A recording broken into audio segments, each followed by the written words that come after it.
Good. Are you ready for Thanksgiving? I am, yeah. We're going down to Austin or Cedar Park, actually, but Is Cedar Park south or north of town? I'm not familiar with that. Cedar Park's north of Austin.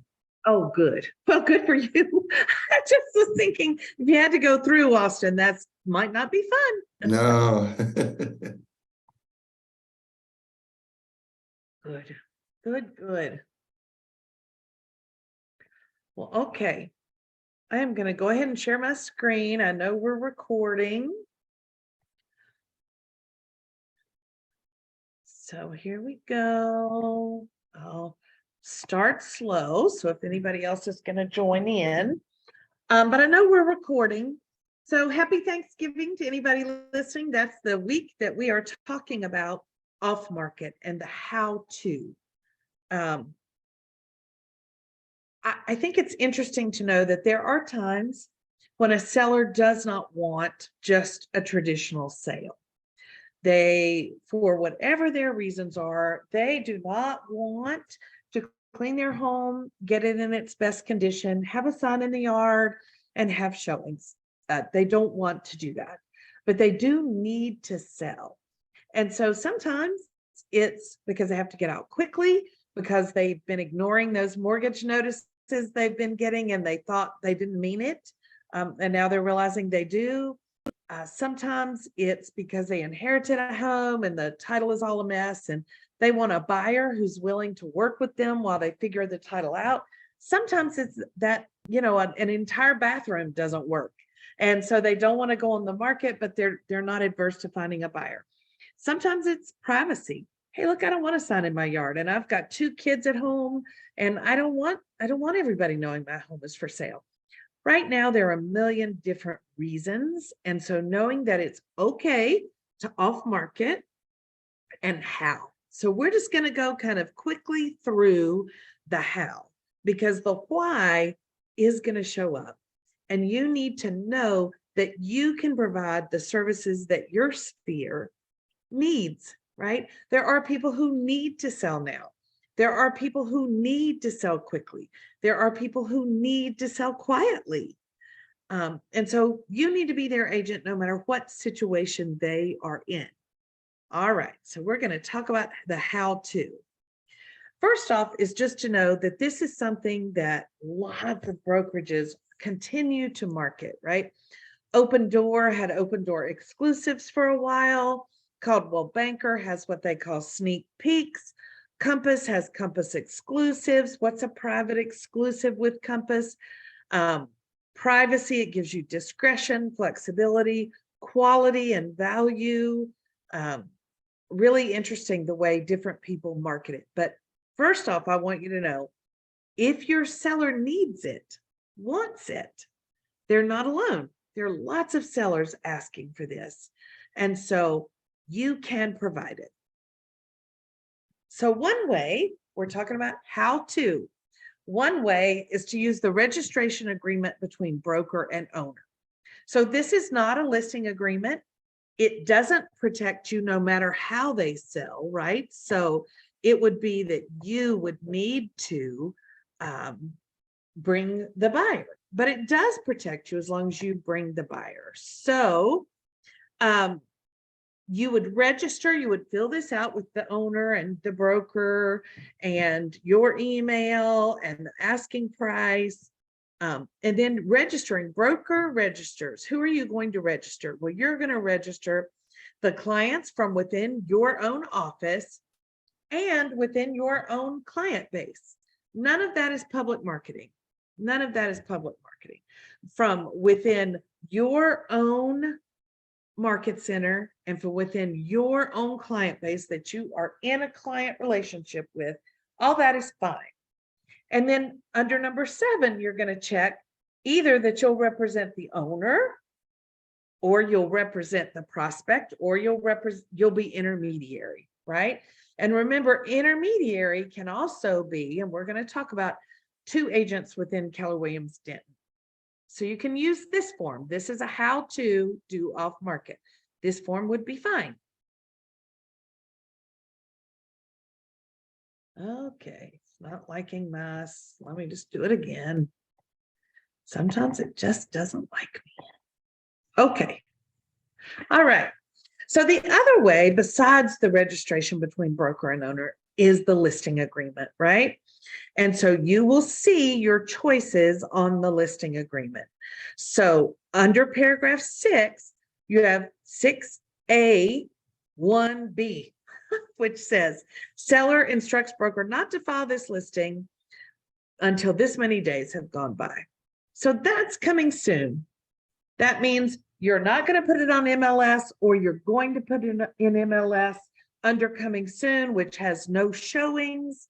So this is how you would do that.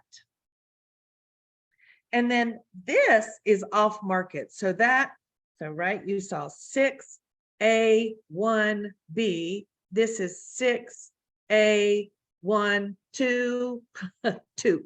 Broker will not file this listing with any MLS, right? You're not going to file it. That is off market. Seller is making a promise when you check this box that they know it can't be publicly marketed, not by them and not by you. And they are agreeing to no public marketing. And so this is the how-to on a listing agreement. Okay, so remember, registration between broker and owner is not a listing. You can do that. And then listing off market, this is the how. You check this box. And then it's not a bad idea to add some extra emphasis, special provisions, right? Add some extra emphasis. Say something about, remember, Mr. Seller, no public marketing. Nope, you can't put it on your church Facebook. You just can't put it anywhere. We're going to have no public marketing. And you know that if you want the best possible price, we're going to go on MLS. So you can add that. You don't have to, but you can. And then when they're ready, if they get some offers, so let's say you do Keller offers and you get an offer from an agent in your office and they don't like either one of them. Well, great. Now you can amend that listing agreement and go on MLS. Okay, so remember, we're talking about how to do an off-market listing. So how to is if you get those offers, or maybe you don't get any offers and they're ready to go on MLS. All right, remember that you have a Facebook page that allows you to market to other people there in your own brokerage, your off-market properties. So you should be using this. You should be visiting this daily for your buyers, daily. And then remember, because buyers love the idea of getting a property nobody else even knew was for sale, right? So use this page. Sellers love it too. Don't kid yourself. Private, exclusive, just that feel of you're taking special care of me. Don't kid yourself. Sellers love it, right? So don't forget that you have it and it's available to you. Right, let's just read the clear cooperation policy because I think somehow we've misjudged what it says. So it says within 1 business day of marketing a property to the public, 1 business day of marketing a property to the public, not 1 day, not 24 hours, none of that's what it says. It says within 1 business day of marketing a property to the public, the listing broker must submit the listing to MLS for cooperation with other MLS participants. So remember, we've talked about before, and I would remind you that it does give you the right to put a sign in the yard on Friday and put it in MLS on Monday within 1 business day, right? 1 business day. So even if that's all you want to do and try to sell it for your seller over a weekend, maybe you have an open house, maybe they're gone to San Antonio for the weekend, that's all okay. You can put a sign in the yard and have an open house as long as 1 business day later, you put it in MLS. Does the policy prohibit office exclusives? This is from Metro Texas website. And it says, of course not. Office exclusive listings are an important option for sellers who may be concerned about privacy and wide exposure of their property, right? In an office exclusive listing, direct promotion of the listing between the brokers and the licensees affiliated with that same broker, so with Keller Williams Denton, and one-to-one promotion between these licensees and their client is not considered public marketing. So not only can everyone in your office see the property, but they can send that property to their buyers, to their clients who are looking. So all of that is legal with clear cooperation. And then public marketing is anything outside of your own brokerage, right? Or your own client base. So no flyers and windows, no yard signs, no social media websites, just no phone calls or texts to brokers, agents outside of your brokerage. You can only do that to people inside your brokerage. Okay.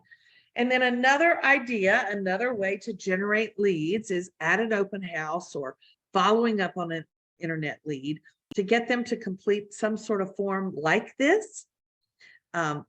I would buy, if I could buy this dream home, then I would have to sell this, my current home, right? And then get their permission to put them into kind of your matchmaking database. You're busy matching people with homes off market and on market. I promise you, if you talk a little bit about matching people with homes off market, you're going to get some leads that you would normally have missed. So ideas within the traditional listing agreement: list on Friday, 1 business day later is Monday. A sneak peek for your office.